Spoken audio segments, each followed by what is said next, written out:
PK. Boss, TBC every time I watch them. Got us in a time when you gotta get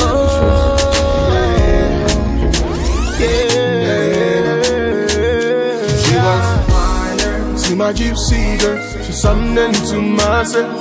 She wants wider. She be minding on my place, she looking on my eye order. He wants wider. She be moving so quick, you never see her coming. Hey guys, welcome to Colourful Conversation with me, Adiola, and today's guest is one amazing woman. I'm actually wearing her stuff, so it's Yemzi, and you guys have seen some shooting we did together. I'm gonna let her introduce herself to us. So, hello. Hey guys, I'm Elizabeth Akingbade, and I've got the brand Yemzi. So we're wearing these beautiful silk pieces. This is from my latest collection actually, so this dropped, it's almost a year ago already. This is the spring summer 17, and this is the 16. So yeah, I'm sure you guys have seen this before. So in this collection we had some orange, we had some blue and green, and this one's an all black collection, and the prints inspired by scarification and rock art. That was like the starting point, but you can't tell too much so, but that was the starting point. So I'm always trying to incorporate my culture into my clothing, and the mix that I'm giving is like traditional prints inspired by, with silhouettes that are more modern and kind of contemporary. So who is Elizabeth? Who is Elizabeth? Yeah. Elizabeth, I'm not even gonna say my age anymore because I'm not young. I'm not young, so. You are young. How can I describe myself? So I'm a British Nigerian. I was born in Hackney, where we're filming today, and I was raised in Bournemouth, which is like the south coast. So I spent summers at the beach, enjoying the water and the sand. I should turn my phone off. Silent. Okay. We're human, and that's alright. Busy schedules, people ringing and shit. But can I swear? No. Yes, please. Okay. Be free. Please swear. Like, try to swear. Be free as possible. Yeah. Okay. I feel quite comfortable and free. So so I've got a lot of country in me. Like, I'm not a city girl. I moved back to London when I was 18. I got a scholarship to study art and design at a college called Blake, which is near like Good Street. So that brought me back to London. I left when I was a 10-week-old baby. I was actually fostered by an English family, so that's why I have a strong sense of being British and Nigerian. So I wanted to ask about that. There is recently people talking about being transracial. Would you consider yourself transracial? No, like race, like I'm black and that's that. I'm not trans. Like, I feel like with how the world is now, there's so many different influences from, you know, I can be inspired by something going on in Japan, but it doesn't mean I'm part of their race. It's just like the world's so small now with the internet and being able to fly. Like before, maybe like 300 years ago, you'd stay within your village and not leave within, you know, like a 50-mile radius or whatever. But no, yeah, I don't really. So, okay. Who coined that term? I think there are some group of black women in Britain who were raised by white families. Yeah. Do they mean trans as in they pass the boundaries of? Yeah, like they transit race. I personally don't understand it because I'm like black African Greek, and I couldn't like understand the concept. I was like, maybe you understand because you said you were fostered by English family. Yeah.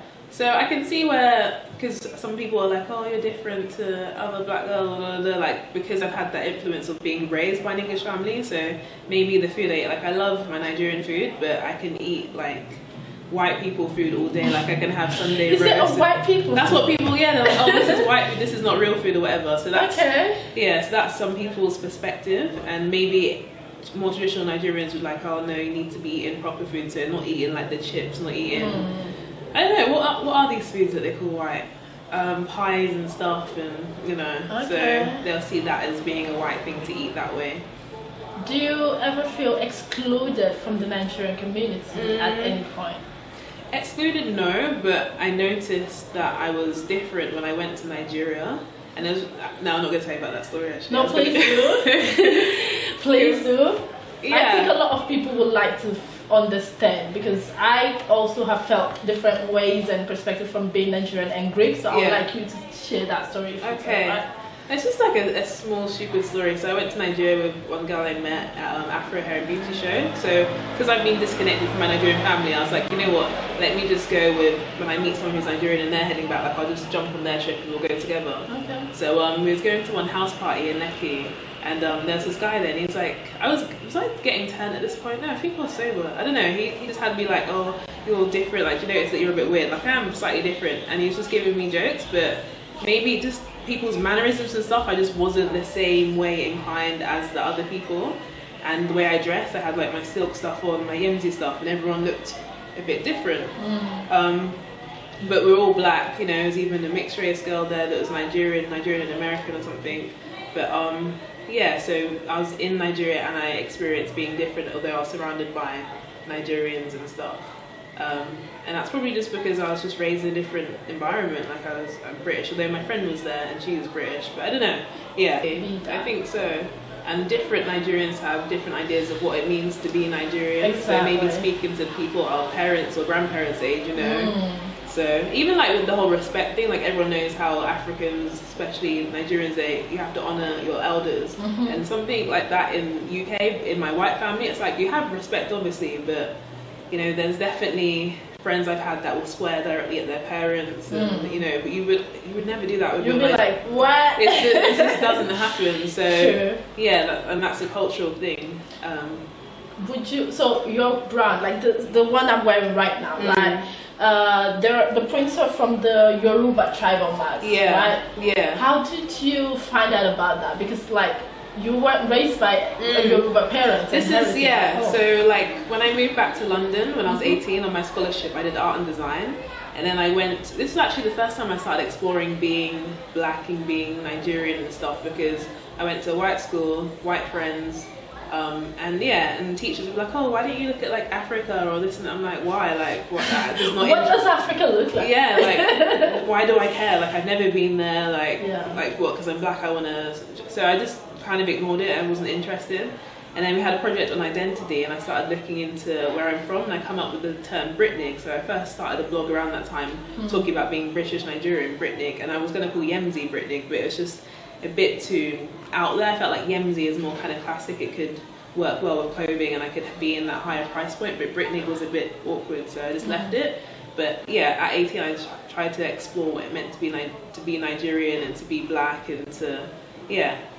Hey guys, sorry for before, we just need to change location, but we're gonna continue and keep going on with the question. Great. Yeah, so what was I asking you? Where was we at? Like about transcending race and feeling like you're... Yeah, like you're not Nigerian accepted enough. Yeah. So yeah, I just embrace who I am. I know that being raised by an English family for like 18 years does make me different from a Nigerian who had Nigerian parents and had all those customs and traditions installed in them from young. But that was part of the process of learning about myself and my identity. So for my MA, I chose to go to SOAS and study African studies rather than doing like a fashion degree. I thought, you know what, this is my opportunity to really dig into where I'm from. So I learned how to speak a bit of Yoruba. Oh, good. And I spoke to my grandma. This is. Do you speak Yoruba? No. Raro. Rara, I like that. It's like rara. Yeah, so a small bit. And yeah, so I learned how to speak a little bit of Yoruba. I studied Cultural Society of West Africa, photography and the moving image. So it was like a bit of taster of different bits of... Okay, I'm going to throw an invitation now to you. Okay. We're thinking at this we should want to do like a Yoruba trip. A Nigerian trip to Lagos State and Ibadan State next year. Okay. So if you want to come along and be part of... That sounds really cool. Like, keep me updated because I need to go back to Nigeria. Like, when I went there, I went to Lagos, and I went to Victoria Island and Lekki and sort of posh bits. You're like the very posh bit. Okay. Yeah, I wanted to go to Ondo because that's where my parents family from, but I was just like, you know what, like, the first time, like, this is good for me. I don't want to... Okay, so my aunt is married to someone from Ondo State. Okay, cool. And I've never been to Ondo State myself. Can we do that trip? We can do that. Yeah, I'd so be down for that. I'd love that, yeah. So next year we're going to Nigeria. I'm going in November actually. This November? Yeah. Okay, and where will you stay there? Lagos and Ibadan. Okay, yeah, cool. I'm from Oyo State. So. Okay, cool. So one more thing about, totally away from Nigeria, but would you like, I saw that you have interns, you have girls. Yeah. You're young yourself. How do you inspire them in their work as fashion designers, and what do you get from your people? Yeah, so Daniela, who's one of my interns, she's from Gran Canaria, and she saw my brand on something called Not Just a Label, which is a website where the designers can put their collections on and put a description, and she saw it and she decided to contact me and try and get a placement with me. So she has to do that for 2 months as part of her course. And then my other intern right now is Krista, and she's more on like kind of the admin and marketing side. She doesn't want to be a designer, but she's just interested in the fashion industry. And again, she had to fulfill some course credits. And I met her through, I did a trade show in Amsterdam, like, was it like 2 years ago? And I met someone who has a company that sells like bamboo t-shirts. And her friend interned there, and she was going to intern there, but he wasn't able to take her on, so he mentioned my brand to her and she liked it and she then applied. So it's just great that people will see the brand and they want to be a part of it and help out. So my first like proper intern was Crescent, and we still chat now, like we're more friends than kind of the hierarchy of, oh, I'm the designer and you're interning. For me, we just like bounce ideas and like talk about, you know, anything really. So it's nice to have that relationship with people.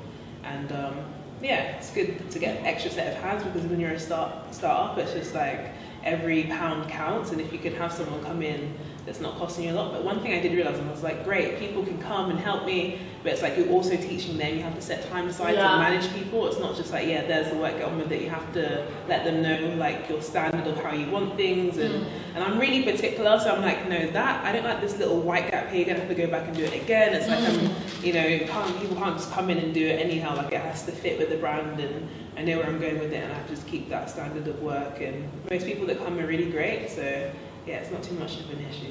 Yeah, and now coming back to Yemzi Girls, yeah, you have a newsletter where you basically interview women that you select, and then you have been one of the Yemzi. Oh yes. What inspired you to do that? Like, what was it that you wanted to give out to people? So it's like, first off, I have my brand, and then it's like, so who's the customer for the Yemzi clothing? So it's this way of putting a person to the garms.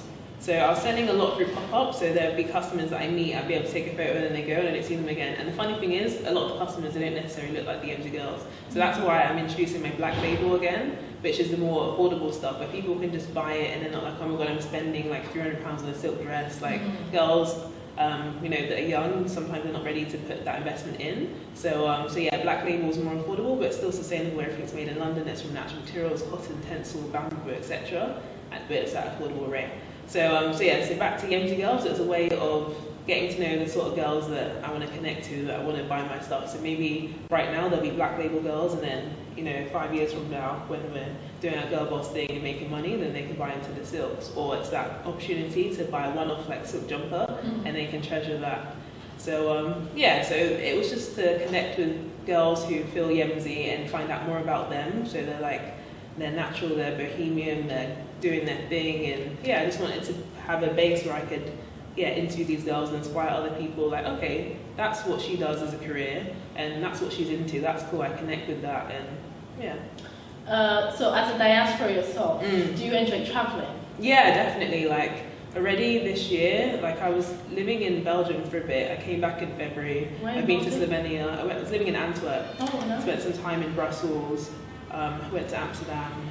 So yeah, and I've been to Slovenia to put my clothes in a new store out there, concept store, and I went to Milan for like a pop-up. So yeah, and probably in summer I'll end up going somewhere for something. So it's, yeah, I love traveling. How do you relate to space when you're not in London, like when you're not home? Yeah. The concept of home, how do you relate to space? For example, in Slovenia, it's Eastern European country, not a lot of people look like us. Yeah, it's true. What is your relationship with this space? Well, okay, first off, it's a beautiful space. I was thinking, I don't know if I even want to go, because the store already selected my items and I sent it to them, so they have my clothes. I didn't really need to go, but they invited me to actually be a part of it, because the presentation was bringing British brands to their store. So I was like, okay, let me just go. Like, I have no other reason to ever go to Slovenia, so I may as well go whilst there's a thing to go for. And it's beautiful. Like, I didn't realize I would love mountains so much. It just looks so scenic, and if I go there again, I need to go hiking. And yeah, it's just like, I can picture how vivid and how bright and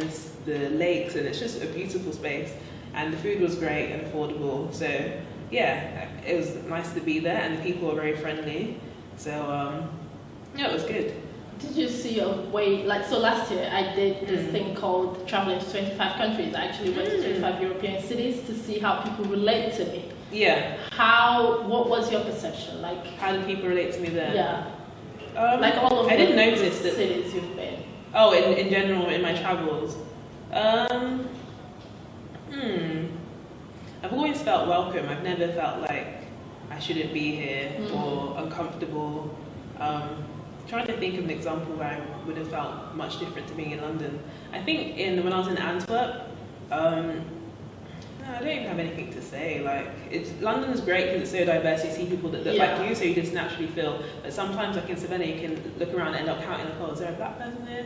I think I saw like one black guy, and I was there for like a good few days. So yeah, you do start to count. But then also, I'm from Bournemouth, and I was the only black girl in my school, so I'm used to it. It doesn't make me feel too uncomfortable not having black people around. But I do prefer it when there is, because yeah, I don't know, I just do. But that's good to hear. Like, it's a good way to see, because there are crazy stories out there, and it's good to hear a very chill story. Yeah, I don't have any crazy stories of being away and yeah. That's getting out. What kind of traveler are you? Are you like a hiker or a luxury lover? To be honest, a bit more luxury. Like, I like a nice hotel. In Slovenia, I had this like vibrating chair, and like every day, I would like be in the chair, and I just like read my emails, vibrating, like, relaxing, and I do the same before I go to bed. And so yeah, I do like luxury. And when I went to Nigeria, when I was staying at my grandma's house, I was just like, this is a bit uncomfortable, but I'm gonna bear it. But it's just different, but I'm glad that I did go through it and I didn't stay in like a really fancy hotel. I did stay in my friend's place, which was really nice in BCG. But yeah, no, I can adapt to different environments, and I like that. Yeah, to experience something different. It doesn't always have to be a 5-star hotel. It's good to experience hostels and backpacking. Yeah.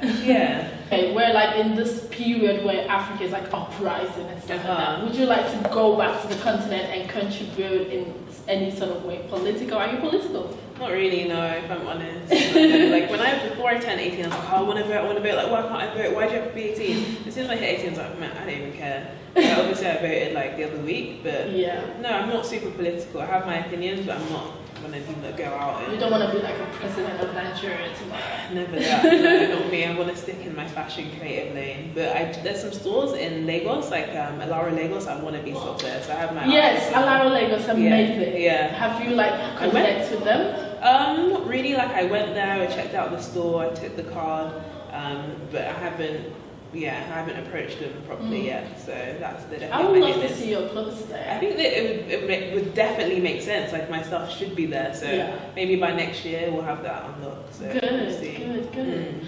What are the plans for next season? Next season, okay. So for coming in September, I've got my Spring/Summer 18 collection, and it's going to be actually orange.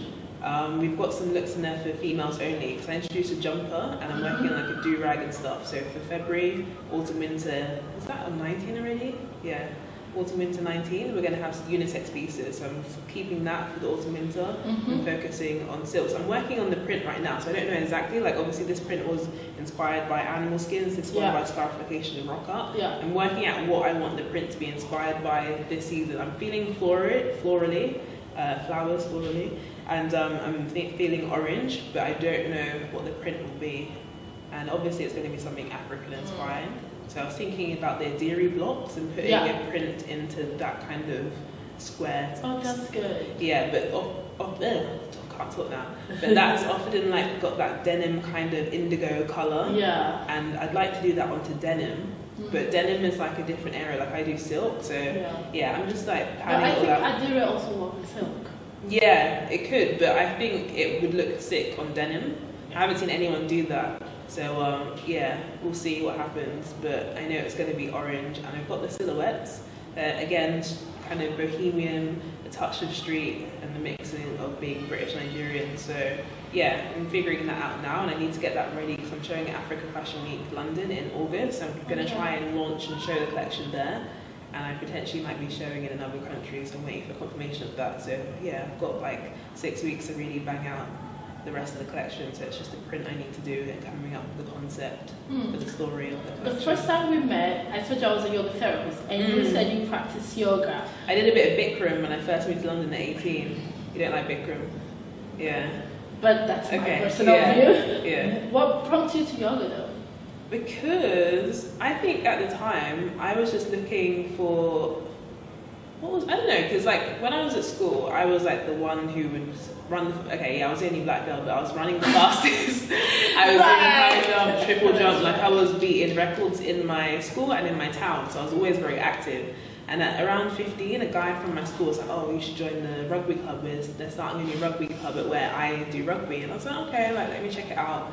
And I liked it because I was a winger, I was just running, I was avoiding tackles, I was staying nice, like on the sideline, and scoring tries. So I liked that. But then around 17, because I remember I started driving, I was like, you know what, I can't be able to come to rugby anymore. I stopped being active, and when I was coming to London, I was like, what can I do? And I just kind of come across yoga, and there was a school, like a yoga studio that was offering free yoga if you were to work there. So I did it that way.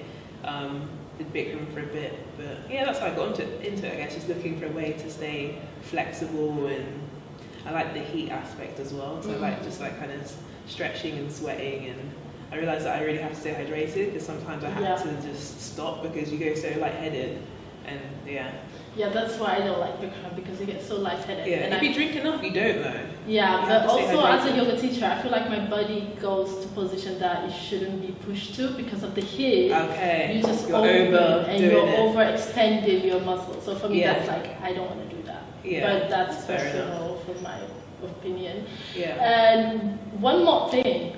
What would you tell young girls? Like, you're a young woman, you don't want to say your age, I get it. Yeah. But you're very young, and as a young person, you really inspire other women, even without you knowing that. What advice would you give to young women starting their own startup or business? Definitely just follow your heart, your passion, what you believe that you really want to do, not because someone else is doing it or you think that'd be a fun lifestyle or whatever, just what you innately like love to do, just go for it.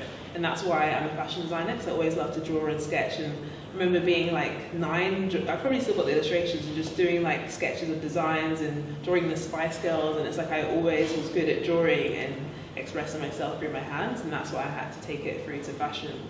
And that's probably why I like creating my own prints, because I always like to draw, so I want to have control over how the fabrics look and stuff. And I always had like a strong sense of style. I used to just do my own thing at school. I was like, Yemzi, what are you wearing for Mufti Day? And like, I don't know, I'll throw something together tomorrow. But people were like watching me, and that was before I even really thought that I'd be a fashion designer. So yeah, it's just like a natural talent, if I can say that. So find what you're good at and what you're passionate about, and just go for it. Was there a difference in your life when you go to study African study and know a bit more about your culture? Was that a shift? Yeah, it was like wanting to know, like on a deeper, it's like, okay, yeah, I'm Nigerian, but like really know, okay, what does it mean to be Nigerian, and what's this about, and how is life there? And I knew that I had to visit there, from like I'm studying African studies at an MA level, and I've not even been there. Like I knew I had to make that trip. So yeah, I'm thinking about things deeper since I've been studying, and it's given me different angles. Like there was one article, I can't remember who wrote it, but it was about Yoruba twins and the customs and traditions that people would go through. For example, if one twin died, they'd do like a photo processing, photo processing technique. So to double expose the image of the twin. And you dress it up as a boy for one, and then you expose it on the same piece of photographic paper as a girl. And I thought that was like really interesting, and having like a doll that you give food to and worship if the twin had died. So yeah, just things like that, like it's just interesting, and I'm trying to incorporate that into collections and thinking about how I can have twins, because we're most likely to have twins, and I want to have boy and girl twins, and that was before Beyonce had a boy and girl twins. They're boy and girl? They're boy and girl, yeah. I didn't know, I just know that she gave birth, but I didn't know you. Yeah, boy and girl twins. I've just always wanted boy and girl twins, so hopefully when the time's right. But yeah, just incorporating that into my work. Like I like to, it gives me opportunity to read and then put it into Yemzi. So hey guys, we promise we're not moving anymore. This is it. This will be the end of it. Yeah, we're back in location 1. So yeah, I was asking you about advice you will give to young people, and you were saying that they should just do their thing. And yeah. My next question was about books. Yeah, books. Okay. Chimamanda Adichie. And the African writers that you read, Chimamanda. Would you call yourself a feminist then? Definitely a feminist. I believe in equal rights of men and women. That's what a feminist is. But I'm not like hardcore like men are shit, although a lot of men are. But men are trash. But yeah, so I would describe myself as a feminist. But yeah, I'm not like hardcore with it. I still would love like a guy to offer to pay for the food on the first date. Like if you're inviting me out and you want to get to know me, I've agreed I want to get to know you too, but you pay. That's how I feel. Yeah, but that's a choice. Feminism is also about having the choice to pick which one you want. About you read Chimamanda. Do you read any other I mean, Western, but very rooted in what African culture, like Zadie Smith. I've been reading her book. Why have I forgotten the title? The yellow cover, Swing Time. Swing Time, I love that book. Yeah, so that was really cool. And I've read, my favourite book is probably Purple Hibiscus, because at the time I just connected to it so well. And okay, that's cool. What else do you do? Like, how do you spend your grounding self-care time? Do you have a self-care routine? Yeah, like for the past week I've been doing like Kohl face masks, and I've been loving it. I've been using Kohl toothpaste as well. But I like to spend a few hours during the weekend just like doing hair, or I don't know, just like a beauty treatment or something, a massage or whatever. But because I'm so busy, I don't always get the luxury of having like a block of time to do that. Yeah, so spare time, I don't really have much of it. I'm always working, so yeah. But you do appreciate when you have some time to take for yourself? Not even too long, because I feel like I'm not being useful. Like I always want to be busy, and there's always more work to do anyway. There's always emails I haven't responded to. Yeah. There's you know, things I could be putting together, content, doing blog posts. There's always just so much to do, and I like staying busy. I don't, having a day off like once in a few months is nice, but more than that, I'm just like, I need to do something. So, and even like visiting art galleries, like that contributes to my work and stuff. So that's kind of like time out, but still productive with the brand. So. Yeah, it's like a bit of networking and getting inspiration for your brand. Yeah. Would you ever like collaborate on a capsule collection with another woman from the Yemzi Girl features? Yeah, funny enough, like Jade, who we were shooting earlier, she's like a radio presenter, and she was talking about doing a collab, so I'll follow that up, see what she has in mind. And I want to collaborate with like bigger brands and stuff. Like I want to have my clothes be technical and like actually, so you could wear it doing yoga, or you could run in the leggings and stuff, but I don't have like the resources and the machinery and the investment to actually make it a huge success. It's a different area, right? Having real active sportswear. So to have a collaboration with like Puma or Nike or Adidas, or you know, that would be really sick, and I could actually make the vision I have to the standard of what I want it to be at by having collaboration with someone like them. So let's hope that happens soon, since you've put it in the universe. Out there now. Yeah, exactly. Funny enough, I've just got an email from something about Topshop. I haven't read it yet, so I'm wondering what that's about. So we'll see. So. And there is, I think I've read somewhere, the ASOS Your Talent. I don't know what that's about, but maybe ASOS Talent. Yeah. Okay, yeah. I was stopped on there before when I was starting off with the black label, but because I was pushing for the silks and the higher end stuff, being on the ASOS marketplace wasn't where I wanted to be. So but yeah, if ASOS wanted to collaborate and I could do my capsules collection there, it's good because they've got a huge reach. And so your clothes are sourced from London or not? You said they're especially cut and sewn in London. Yes, it's made in London. Are there a specific group of people or demographic that you use to like work? You know, like what sustainable fashion is about, not taking them to the sweatshop. So do you have a group? For me, sustainable fashion is having a structure where the business can grow and make money without having to rip someone off or pay them shit, or having a building that's falling down and you know they're safe, they're paid well. So I work with factories like that, of course, and that's the advantage of working in London and having it cut and sewn. You can go there, you can see that everyone's okay. And there's a group called Heba that in Brick Lane that I was sewing some pieces with, some of the black label. There's some Eastern European women in a factory in Stratford that have been cutting and sewing some stuff. And it's all like sustainable and made in London, which is great. And I like to be able to say that. I think it adds value to the brand. Oh, good. Yeah. What else would you like to share with us? I think we've just been going on. Yeah. And it's been interesting. So. Yeah, it's been really great to have this chat. Like it's good. What else do I want to say?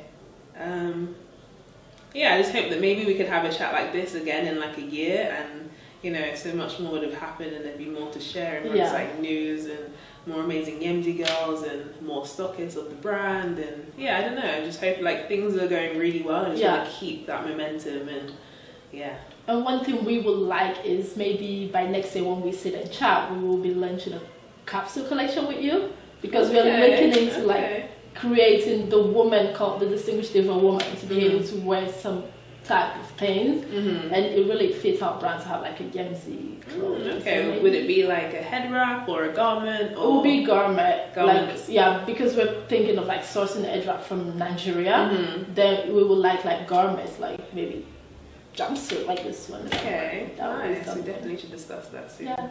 So thank you so much, You're Elizabeth, welcome. for your time. I mean, like, it's been incredible talking and knowing you, and I feel like all our listeners really like that and connect to your humanity and to your womanhood, like who you are as a woman in general.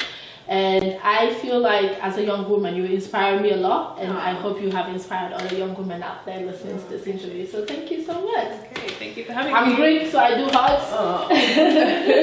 Yeah, in Britain it's very like. Yeah, I've been doing like the left-right kiss a lot. Like that's it's French. very French. Yeah. But yeah, I'm into that right now. They're like hug.